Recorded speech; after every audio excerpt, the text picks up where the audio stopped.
Hi guys, welcome back to the training series. In this week's video, we're going to talk about toe hooks. Now, we're going to talk about the three main uses of a toe hook. I'm going to show you three examples of them being used, and hopefully you can find some use for these in your climbing. Now, the first use of a toe hook is to pull yourself underneath a hold.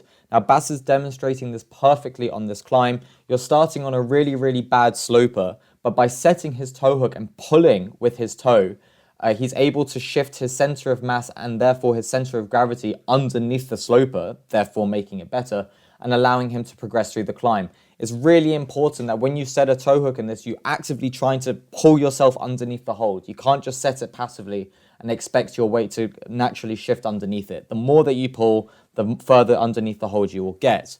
Now, the second example we can also see in the same climb is to keep tension in your core while moving away from your feet. Now, we've done a video on heel hooking, but it's somewhat applicable in the sense that you're using a toe to try and take some weight off of your hands and to keep tension while you're climbing.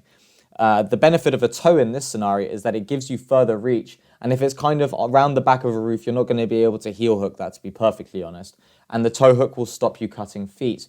Now, it's important to remember with any toe hook, straight leg, bent leg, whatever, you are always actively pulling back towards your shin with your toe. If you forget to do that, it's more inclined to pop off and you'll cut feet. So please remember to try and actively keep that toe pulling back towards you. You can focus on your hamstrings, your glutes and your calves when doing this if it's a problem.